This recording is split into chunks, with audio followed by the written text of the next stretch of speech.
Hello, and welcome to video 2 of 4 on how to mod Fear and Hunger Termina.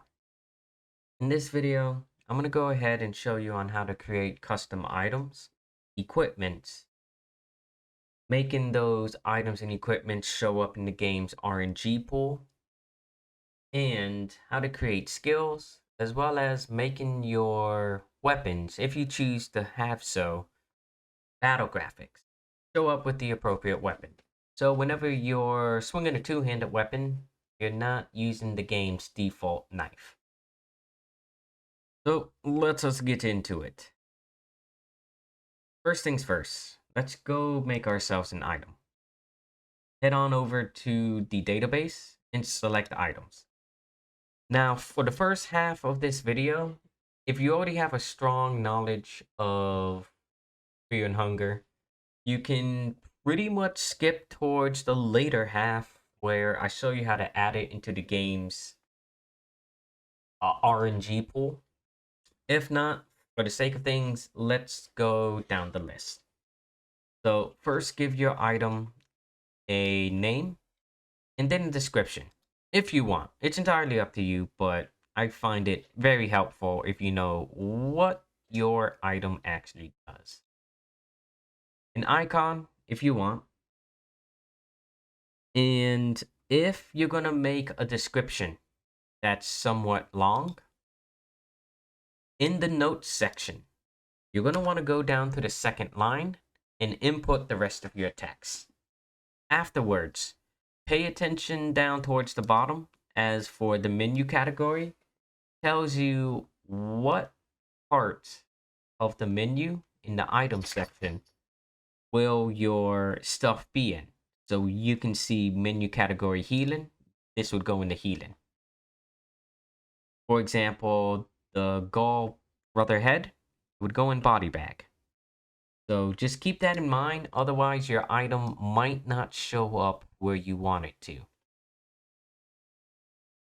Lastly, or rather second to last, as for the scope, this is basically telling you what it affects, either a bad guy or an ally. Occasion, this just means where your item can be used at. If you want it to be used both in combat and out of combat, you have your battle screen, which is in combat, menu screen, out of combat. And consumable, yes or no. For the effects, this is pretty much self-explanatory. This is what you want your item to do.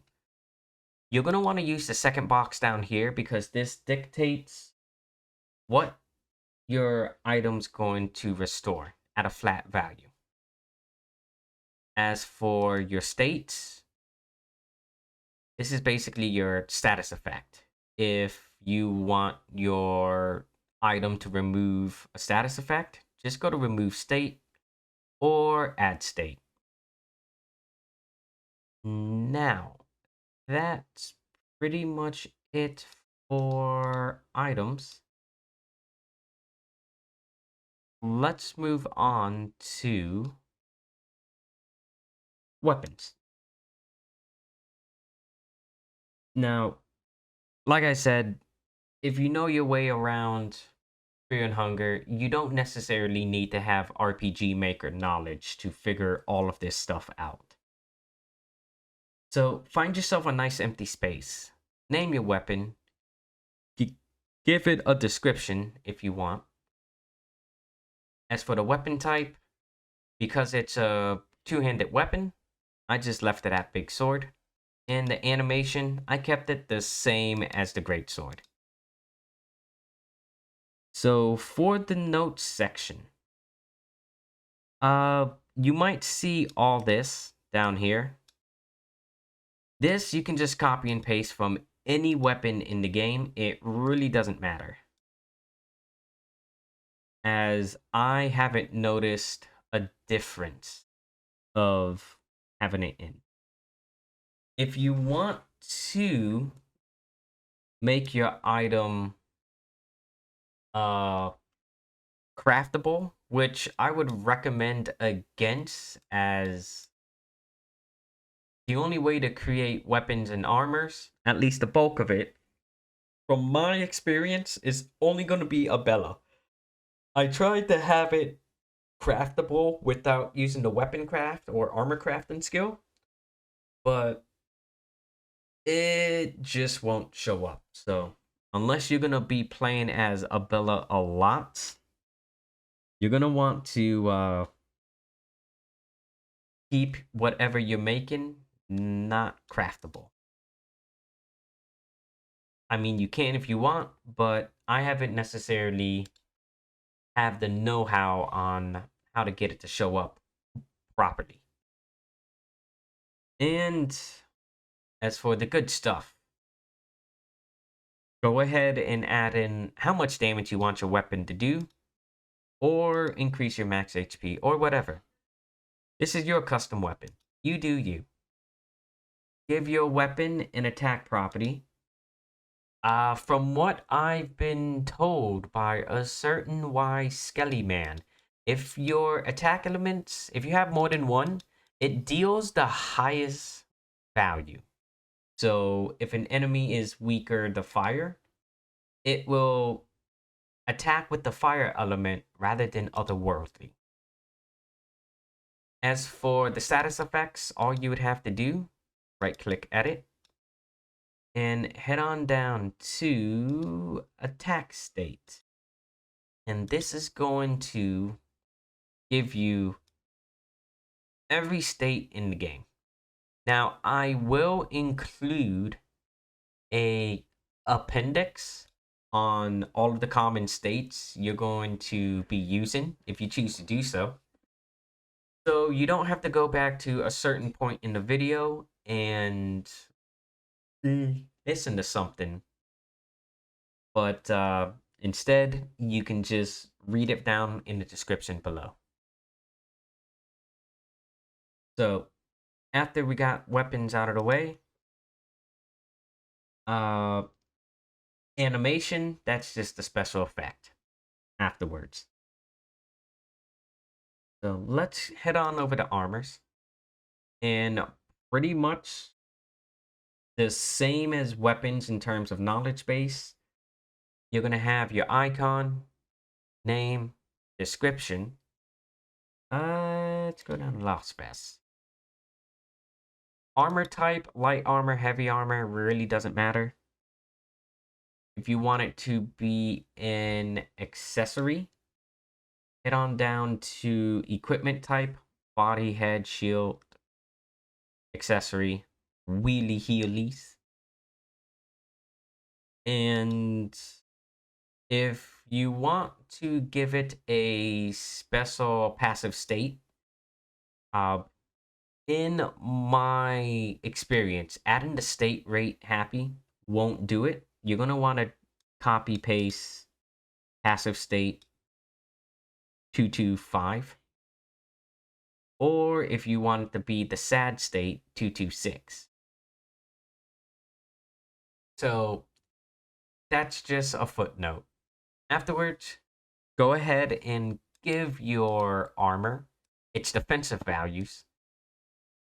And as the certain skelly man once said, your defense values really doesn't matter, as it's going to be your element rate that's going to be doing all of the work. So with armor out of the way, let's go into skills. So for my rustic claymore, it does have the skill sweep. Sweep is something similar to Fear and Hunger 1's War Sight, except it actually does something.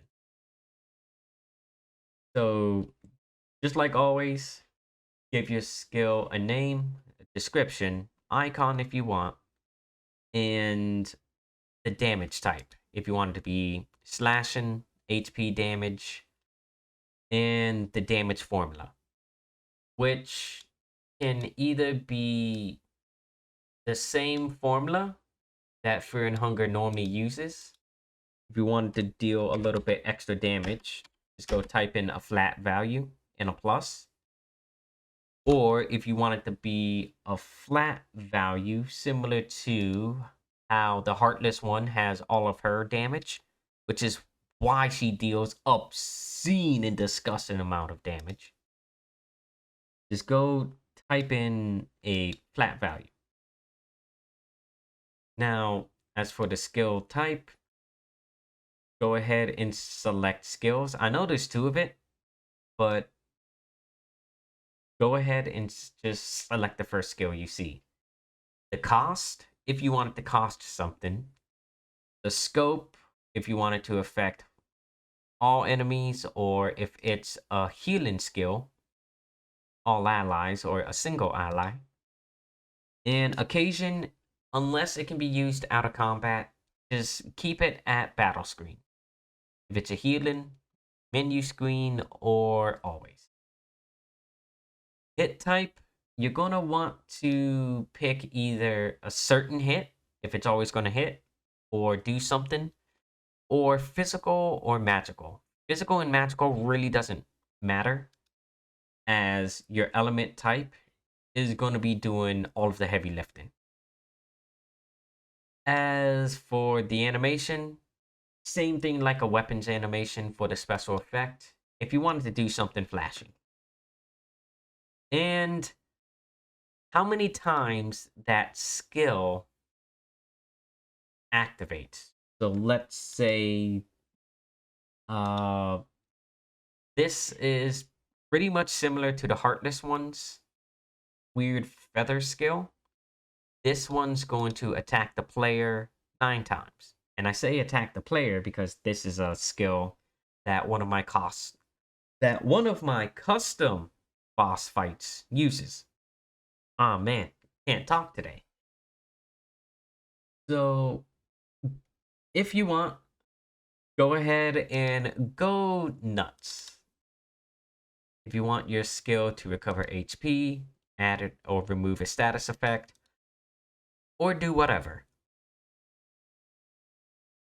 Next up, we're going to go into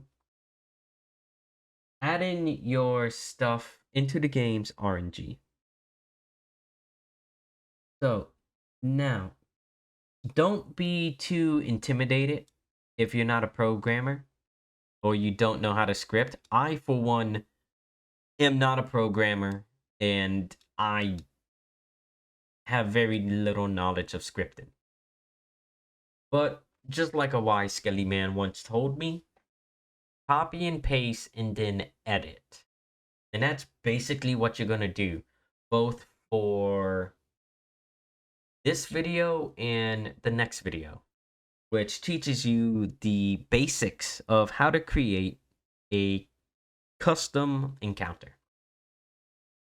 So for your items and equipment, you're going to want to look for anything that says random, like the exclamation mark, random rare item, there's random food item. Just look for anything that looks like it's a random variable.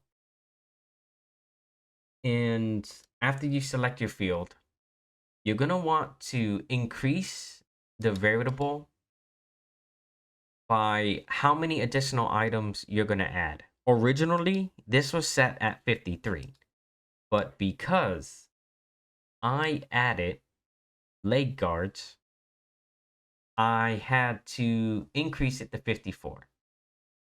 So easy peasy lemon squeezy. Let's say all you have to do, copy, paste, and that's it. At least for the copy and pasting part, you're still going to have to edit. Make this constant of 54.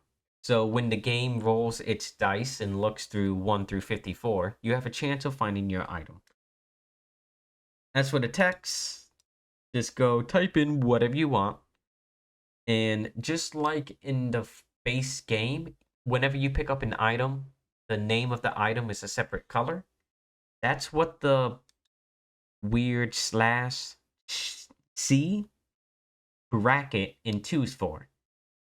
The 0, that's just changing the text back to its original color, or rather, any other text after this, its original color.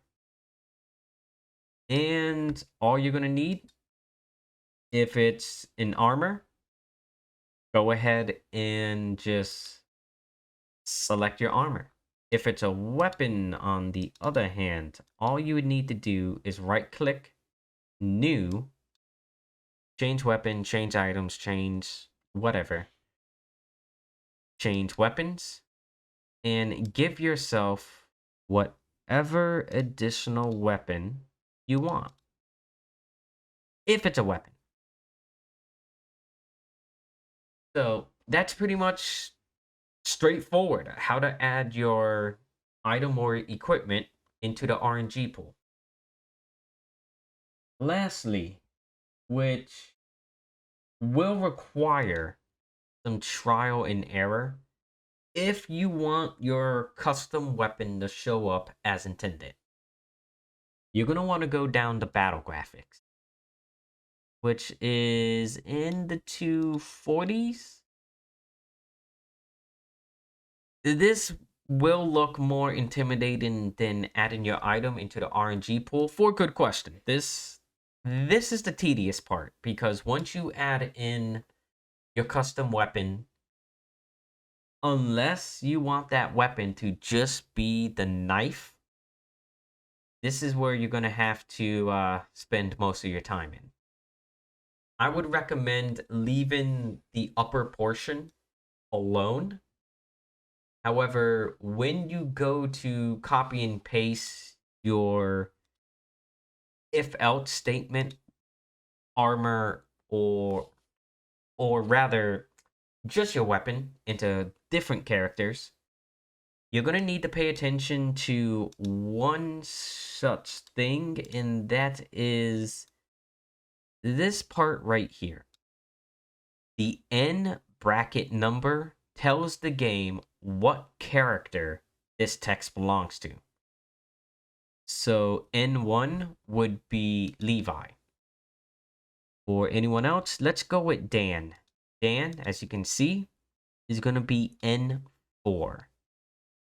So really just pay attention if you're going to make your weapon customizable with a different battle graphics on it. Now, after you copy and paste a portion of the code, that if it's a one-handed weapon, two-handed weapon, you're going to see this stuff right here.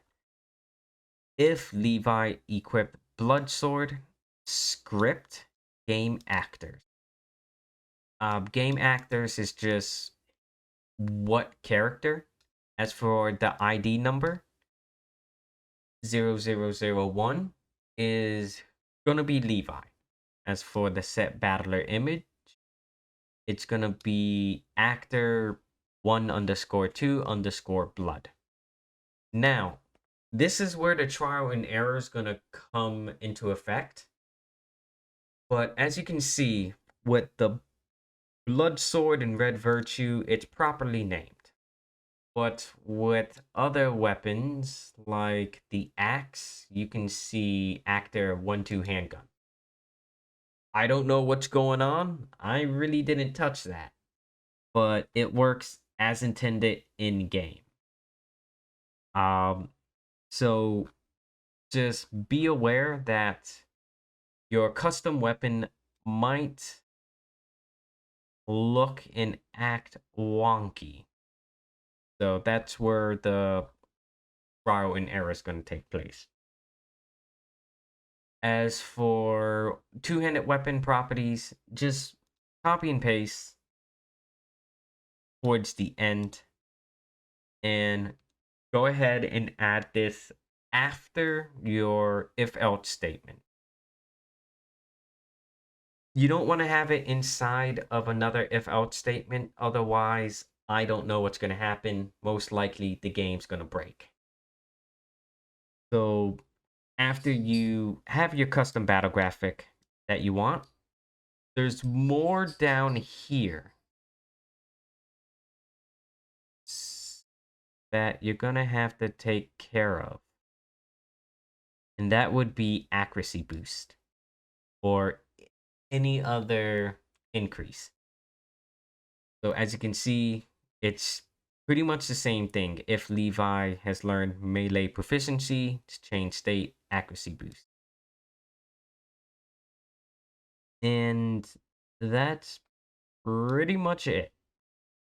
Just copy and paste, and you should be good. Now, if you want to manually do this, this would require some RPG Maker knowledge, but all you would need to do is create a conditional branch, which is flow control conditional branch for the actor 0001 Levi, and go ahead and select weapon, whatever weapon you want, copy paste the script or type it in, your choice, and there you go. The two-handed weapon, all you would need to do is make sure that the same condition for two-handed weapons is the same as your custom two-handed weapon. And yeah, that's pretty much it for this video. Well, first off, let's test our custom weapon before we close out on the video. Let us pick a certain skelly boy. So I got my asthma, my custom stuff, and accessories. Now, when you go to test out your custom dialogue, such as right here, I don't know why or how, but basic skills in the game like talk is not accessible. So go ahead and make yourself an accessory and add in whatever skill you need for future testing. Let's pick this Gelly boy. Load it up. And oh, I know I can't be this half awake. Oh, that's because the game's open. Here we go. Let us select arm. And as you can see, the miasma or miasma uses the blood sword. Oh, and pay no mind to the blue sin. Yeah, don't attack it and don't use scorched earth. You will regret it. But yeah, that's pretty much it for this video. In the next video, I will show you how to make a custom combat encounter like Jones over here. It's gonna look intimidating and it's going to be a lot of copy and pasting. But I'll do my best to show you the basics, and hopefully you can use that to build upon. Until then, try to keep your limbs intact.